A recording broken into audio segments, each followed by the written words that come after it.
अनंत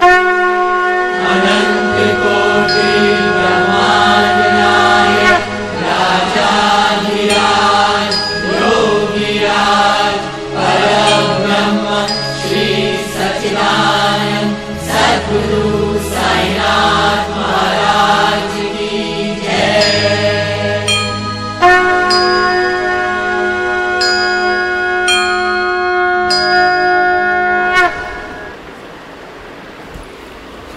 ओम साई राम। साई सच्चरित अध्याय 6 रामनवमी उत्सव व मस्जिद का जीर्णोद्धार। गुरु के कर स्पर्श की महिमा। रामनवमी उत्सव उर्स की प्राथमिक अवस्था और रूपांतरण एवं मस्जिद का जीर्णोद्धार। गुरु के कर स्पर्श के गुण। जब सद्गुरु ही नाव के खिवैया हो तो वे निश्चय ही कुशलता तथा सरलता पूर्वक इस भव सागर के पार उतार देंगे। सद्गुरु शब्द का उच्चारण करते ही मुझे श्री साईं की स्मृति आ रही है। ऐसा प्रतीत हो रहा है मानो वो स्वयं मेरे सामने ही खड़े हैं और मेरे मस्तक पर उंगली लगा रहे हैं। देखो देखो, वे अब अपना वरद हस्त उठाकर मेरे मस्तक पर रख रहे हैं। अब मेरा हृदय आनंद से भर गया है। मेरे नेत्रों से प्रेमाश्रु बह रहे हैं। सद्गुरु के कर स्पर्श की शक्ति महान आश्चर्यजनक है। लिंग सूक्ष्म शरीर जो संसार को भस्म करने वाली अग्नि से भी नष्ट किया जा सकता है, वह केवल गुरु के कर स्पर्श से ही पल भर में नष्ट हो जाता है। अनेक जन्मों के समस्त पाप भी मन स्थिर हो जाते हैं। श्री साईं बाबा के मनोहर रूप के दर्शन कर कंठ प्रफुल्लता से रुंध जाता है। आँखों से अश्रुधारा प्रवाहित होने लगती है और जब हृदय भावनाओं से भर जाता है तब सोहम भाव की जागृति होकर आत्मानुभव के आनंद का आभास होने लगता है। मैं और तू का भेद नष्ट हो जाता है और तत्क्षण ही ब्रह्म के साथ अभिन्नता प्राप्त हो जाती है। जब मैं धार्मिक ग्रंथों का पठन करता हूँ तो क्षण क्षण में सद्गुरु की स्मृति हो आती है। बाबा राम या कृष्ण का रूप धारण कर मेरे सामने खड़े हो जाते हैं और स्वयं अपनी जीवन कथा मुझे सुनाने लगते हैं। अर्थात जब मैं भागवत का श्रवण करता हूँ तब बाबा श्री कृष्ण का स्वरूप धारण कर लेते हैं और तब मुझे ऐसा प्रतीत होने लगता है कि वे भागवत या भक्तों के कल्याणार्थ उद्धव गीता सुना रहे हैं। जब कभी भी मैं किसी से वार्तालाप किया करता हूँ तो मैं बाबा की कथाओं को ध्यान में लाता हूँ, जिससे उनकी उपयुक्त अर्थ समझने में सफल हो सकूँ। जब मैं लिखने के लिए बैठता हूँ तब एक शब्द या वाक्य की रचना भी नहीं कर पाता, परंतु जब वे स्वयं कृपा कर मुझसे लिखवाने लगते हैं तब फिर उसका कोई अंत नहीं होता। जब भक्तों में अहंकार की वृद्धि होने लगती है तो वे शक्ति प्रदान कर उन्हें अहंकार शून्य बनाकर अंतिम ध्येय की प्राप्ति करा देते हैं तथा उसे संतुष्ट कर अक्षय सुख का अधिकारी बना देते हैं। जो बाबा को नमन कर अनन्य भाव से उनकी शरण जाता है उसे फिर कोई साधना करने की आवश्यकता नहीं है। धर्म, अर्थ, काम और मोक्ष उसे सहज में ही प्राप्त हो जाता है। ईश्वर के पास पहुंचने के 4 मार्ग हैं: कर्म, ज्ञान, योग और भक्ति। इन सब में भक्ति मार्ग अधिक कंट कंकीर्ण गड्ढों और खाइयों से परिपूर्ण है, परंतु यदि सद्गुरु पर विश्वास कर गड्ढों और खाइयों से बचते और पदानुक्रमण करते हुए सीधे अग्रसर होते जाओगे तो तुम अपने ध्येय अर्थात ईश्वर के समीप आसानी से पहुंच जाओगे। श्री साईं बाबा ने निश्चयात्मक स्वर में कहा कि स्वयं ब्रह्मा और उनकी विश्व उत्पत्ति, रक्षण और लय करने आदि की भिन्न भिन्न शक्तियों के पृथकत्व में भी एकत्व है। इसे ही ग्रंथकारों ने दर्शाया है। भक्तों के कल्याणार्थ ही श्री साईं बाबा ने स्वयं जिन वचनों से आश्वासन दिया था उनको नीचे उद्धत किया जाता है मेरे भक्तों के घर अन्न तथा वस्त्रों का कभी अभाव नहीं होगा।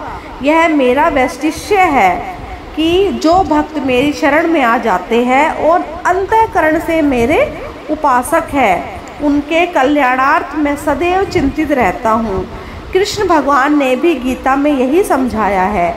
इसलिए भोजन तथा वस्त्र के लिए अधिक चिंता ना करो।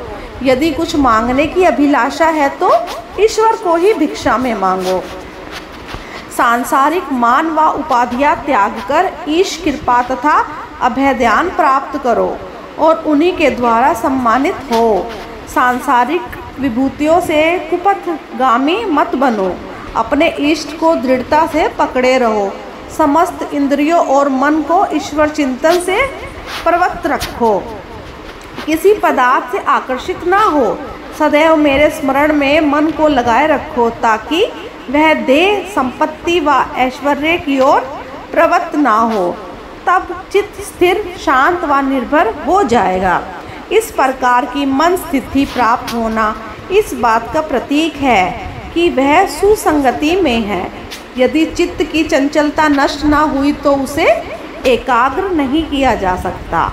बाबा के उपयुक्त को उद्धत कर ग्रंथकार शिरडी के रामनवमी उत्सव का वर्णन करता है। शिरडी में मनाए जाने वाले उत्सवों में रामनवमी अधिक धूमधाम से मनाई जाती है।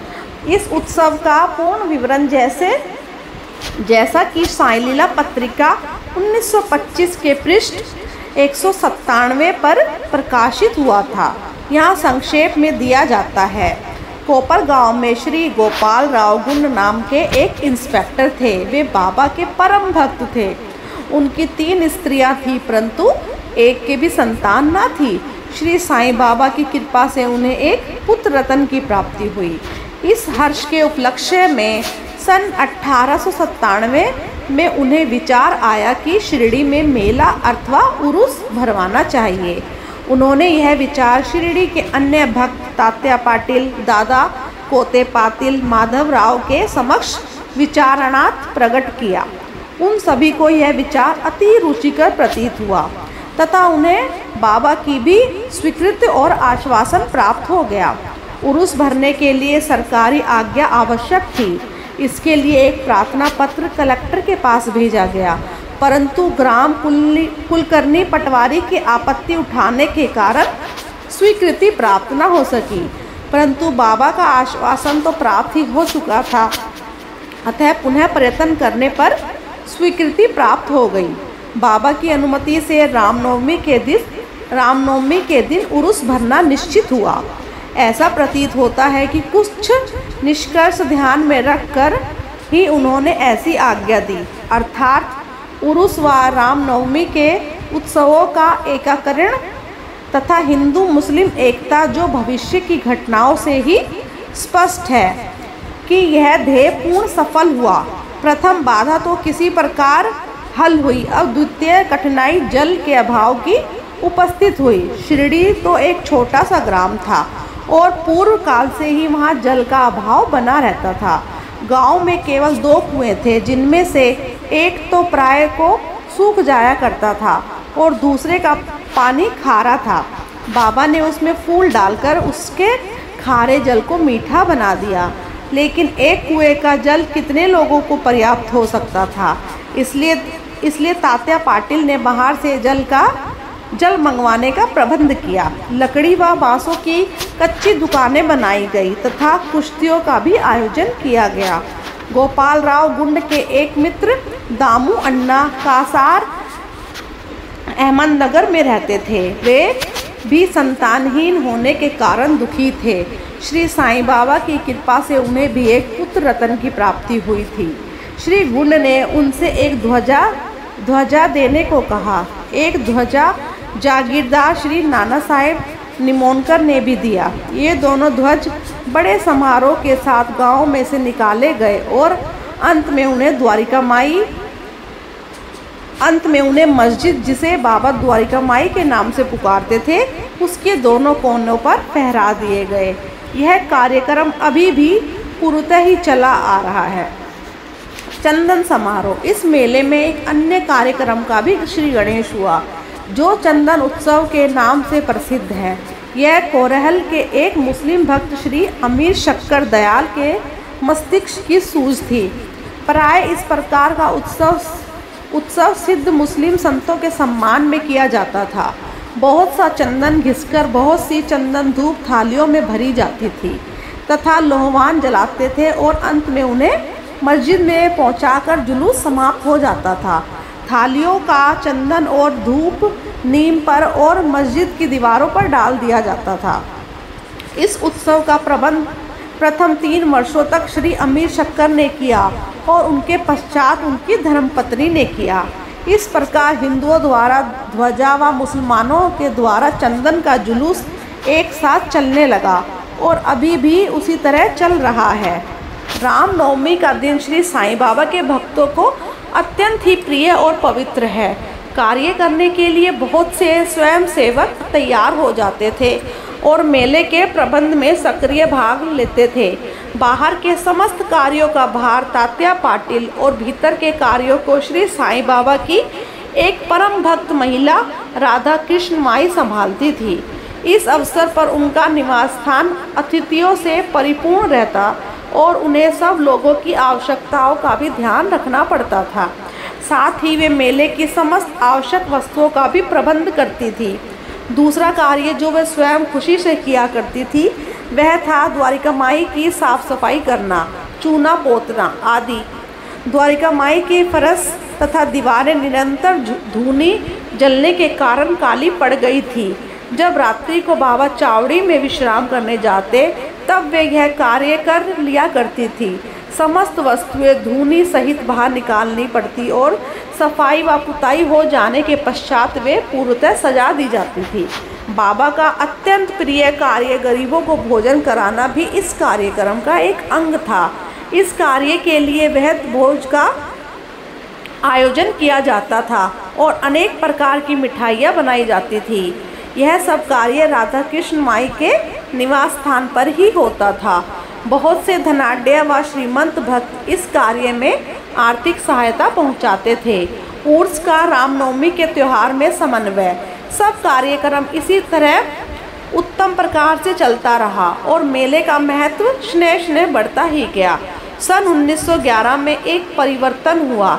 एक भक्त कृष्णराव जोगेश्वर भीष्म श्री साईं सगुणोपासना के लेखक अमरावती के दादा साहेब खापड़े के साथ मेले के एक दिन पूर्व शिरडी के दीक्षित वाड़े में ठहरे। जब वे दालान में लेटे हुए विश्राम कर रहे थे तब उन्हें एक कल्पना सूझी।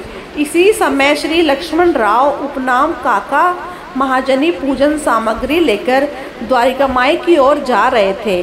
उन दोनों में विचार विनिमय होने लगा और उन्होंने सोचा कि शिरडी में उरूस व मेला ठीक रामनवमी के दिन ही भरता है। इसमें अवश्य ही कोई गूढ़ रहस्य निहित है। रामनवमी का दिन हिंदुओं को बहुत ही प्रिय है। कितना अच्छा हो यदि रामनवमी उत्सव का भी रामनवमी उत्सव अर्थात श्री राम का जन्म दिवस का भी श्री गणेश कर दिया जाए। काका महाजनी को यह विचार रुचिकर प्रतीत हुआ। अब मुख्य कठिनाई हरिदास के मिलने की थी जो इस शुभ अवसर पर कीर्तन व ईश्वर गुणानुवाद कर सके। परंतु भीष्म ने इस समस्या को हल कर दिया। उन्होंने कहा कि मेरा स्वरचित राम आख्यान जिसमें राम जन्म का वर्णन है तैयार हो चुका है। मैं उसका ही कीर्तन करूँगा और तुम हारमोनियम पर साथ रहना तथा राधा कृष्ण माई सुठवड़ा सोंठ का शक्कर मिश्रित चूर्ण तैयार कर देगी। तब वे दोनों शीघ्र ही बाबा की स्वीकृति प्राप्त करने हेतु द्वारिका माई को गए। बाबा तो अंतर्यामी थे, उन्हें तो सब ज्ञान था कि वाड़े में क्या क्या हो रहा है। बाबा ने महाजनी से प्रश्न किया कि वहाँ क्या चल रहा था। इस आकस्मिक प्रश्न से महाजनी घबरा गए और बाबा के शब्दों से पूछा कि क्या बात है। भीष्म ने रामनवमी उत्सव मनाने का विचार बाबा के समक्ष प्रस्तुत किया। तथा स्वीकृति देने की प्रार्थना की। बाबा ने भी सहर्ष अनुमति दे दी। सभी भक्त हर्षित हुए और राम जन्मोत्सव मनाने की तैयारियां होने लगी। दूसरे दिन रंग बिरंगी झाड़ियों से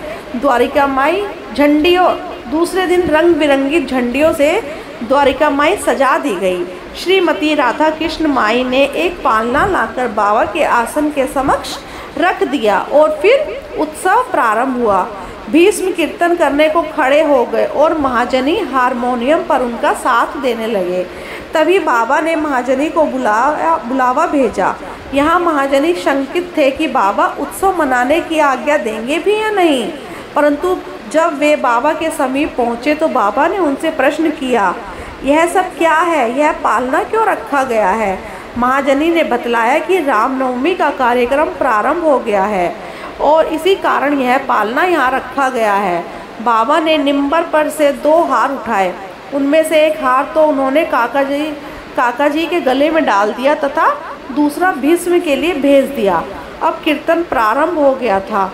कीर्तन समाप्त हुआ तब श्री राजाराम की उच्च स्वर से जय जयकार हुई। कीर्तन के स्थान पर गुलाल की वर्षा की गई।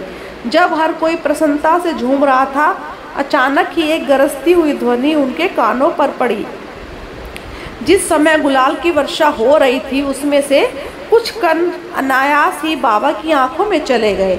तब बाबा एकदम क्रुद्ध होकर उच्च स्वर में अपशब्द कहने लगे। यह दृश्य देखकर सब लोग भयभीत होकर सटपटाने लगे। बाबा के स्वभाव से भली भांति परिचित अतरंग भक्त भला इन शब्दों का कहाँ बुरा मानने वाले थे। बाबा के इन शब्दों तथा वाक्य को उन्हें आशीर्वाद समझा। उन्होंने सोचा कि आज राम का जन्मदिन है। रावण का नाश, अहंकार एवं दुष्ट प्रवृत्ति रूपी राक्षसों के संहार के लिए बाबा को क्रोध उत्पन्न होना सर्वथा उचित ही है। इसके साथ साथ उन्हें यह विदित था कि जब कभी भी शिरडी पर कोई नवीन कार्यक्रम रचा जाता है तब बाबा इसी प्रकार कुपित या क्रुद्ध हो जाया करते थे। इसलिए वे सब स्तब्ध ही रहे। इधर राधा कृष्ण माई भी भयभीत थी कि कहीं बाबा पालना न तोड़ दे। इसलिए उन्होंने काका महाजनी से पालना हटाने के लिए कहा, परंतु बाबा ने ऐसा करने से उन्हें रोका। कुछ समय पश्चात बाबा शांत हो गए और उस दिन की महापूजा और आरती का कार्यक्रम निर्विघ्न समाप्त हो गया। उसके बाद काका महाजनी ने बाबा से पालना उतारने की अनुमति मांगी, परंतु बाबा ने अस्वीकृत करते हुए कहा कि अभी उत्सव संपूर्ण नहीं हुआ है। अगले दिन गोपाल काला उत्सव मनाया गया, जिसके पश्चात बाबा ने पालना उतारने की आज्ञा दे दी। उत्सव में दही मिश्रित पोहा एक मिट्टी के बर्तन में लटका दिया गया और कीर्तन समाप्त होने पर वह बर्तन फोड़ दिया जाता और प्रसाद के रूप में वह पोहा सबको वितरित कर दिया जाता है, जिस प्रकार की श्री कृष्ण ने ग्वालों के साथ किया था। रामनवमी उत्सव इसी तरह दिन भर चलता और दिन के समय 2 ध्वजा जुलूस और रात्रि के समय चंदन का जुलूस बड़ी धूमधाम और समारोह के साथ निकाला गया।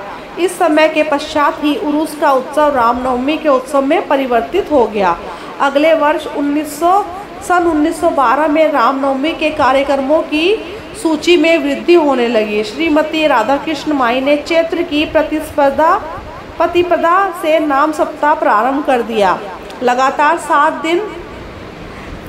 दिन रात 7 दिन तक भागवत नाम लेना नाम सप्ताह कहलाता है। सब भक्त इसमें बारी बारी से भागों से भाग लेते थे। वे भी प्रातःकाल सम्मिलित हो जाया करते थे। देश के सभी भागों में रामनवमी का उत्सव मनाया जाता है, इसलिए अगले वर्ष हरिदास के मिलने की कठिनाई उन्हें उपस्थित हुई, परंतु उत्सव के पूर्व ही यह समस्या हल हो गई। 5-6 दिन पूर्व श्री महाजनी की बाला बुआ से अकस्मात भेंट हो गई। बुआ साहेब आधुनिक तुकाराम के नाम से प्रसिद्ध थे और इस वर्ष कीर्तन का कार्य उन्हें ही सौंपा गया। अगले वर्ष सन 1913 में श्री हरिदास सतारा जिले के बाला बुआ सताकार कवटे ग्राम में प्लेग का प्रकोप होने के कारण अपने गांव में हरिदास का कार्य नहीं कर सकते थे। इस वर्ष वे शिरडी में आए। काका साहेब दीक्षित ने उनके कीर्तन के लिए बाबा से अनुमति मांगी। बाबा ने भी उन्हें यथेष्ट पुरस्कार दिया। सन 1914 से हरिदास की कठिनाई बाबा ने सदैव के लिए हल कर दी। उन्होंने यह कार्य स्थायी रूप से दास गणु महाराज को सौंप दिया। तब से वे इस कार्य को उत्तम रीति से सफलता और विद्वता पूर्वक पूर्ण लगन से निभाते रहे। सन 1912 से उत्सव के अवसर पर लोगों की संख्या में उत्तरोत्तर वृद्धि होने लगी। चैत्र शुक्ल अष्टमी से द्वादशी तक शिरडी में लोगों की संख्या में इतनी अधिक वृद्धि हो जाया करती मानो मधुमक्खी का छत्ता ही लगा हो। दुकानों की संख्या भी बढ़ गई। प्रसिद्ध पहलवानों की कुश्तियाँ होने लगी। गरीबों को वृहद स्तर पर भोजन कराया जाने लगा। राधा कृष्ण माई के घोर परिश्रम के फलस्वरूप शिरडी को संस्थान का रूप मिला। संपत्ति भी दिन प्रतिदिन बढ़ने लगी। एक सुंदर घोड़ा, पालकी, रथ और चांदी के अन्य पदार्थ, बर्तन, पात्र, शीशे इत्यादि भक्तों ने उपहार में भेंट किए। उत्सव के अवसर पर हाथी भी बुलाया जाता था। यद्यपि संपत्ति बहुत बड़ी, परंतु बाबा सबसे सदा साधारण वेशभूषा धारण करते थे। यह ध्यान देने योग्य है कि जुलूस तथा उत्सव में हिंदू और मुसलमान दोनों ही साथ साथ कार्य करते थे, परंतु आज तक उनमें कोई विवाद न हुआ और न ही कोई मतभेद। पहले तो लोगों की संख्या 5000-7000 के लगभग ही होती थी, परंतु किसी वर्ष तो यह संख्या 75,000 तक पहुंच जाती थी। फिर भी ना कोई बीमारी फैली और ना कोई दंगा हुआ। मस्जिद का जीर्णोद्धार। जिस प्रकार उर्स या मेला भराने का विचार प्रथमतः श्री गोपाल गुण को आया था, उसी प्रकार मस्जिद के जीर्णोद्धार का विचार भी प्रथमतः उन्हें ही आया। उन्होंने इस कार्य के निमित्त पत्थर एकत्रित कर उन्हें वर्गाकार करवाया, परंतु इस कार्य का श्रेय उन्हें प्राप्त नहीं होना था। वह सुयश तो नाना साहेब चांदोलकर के लिए सुरक्षित था और फर्ज कार्य काका साहेब दीक्षित के लिए। प्रारंभ में बाबा ने इन कार्यों के लिए स्वीकृति नहीं दी, परंतु स्थानीय भक्त महालसापति के आग्रह करने से बाबा की स्वीकृति प्राप्त हो गई और एक रात में ही मस्जिद का पूरा फर्श बन गया। अभी तक बाबा एक टाट के टुकड़े पर बैठते थे। अब उस टाट के टुकड़े को वहाँ से हटाकर उसके स्थान पर एक छोटी सी गद्दी बिछा दी गई। सन 1911 में सभा मंडप भी घोर परिश्रम के उपरांत ठीक हो गया। द्वारिका माई का आंगन बहुत छोटा था, असुविधाजनक था। काका साहेब दीक्षित आंगन को बढ़ाकर उसके ऊपर छप्पर बनाना चाहते थे। यथेष्ट द्रव्य राशि व्यय कर उन्होंने लोहे के खंभे, बल्लियां व कैंचियां मोल ली और कार्य भी प्रारंभ हो गया। दिन रात परिश्रम कर भक्तों ने लोहे के खंभे जमीन में गाड़े।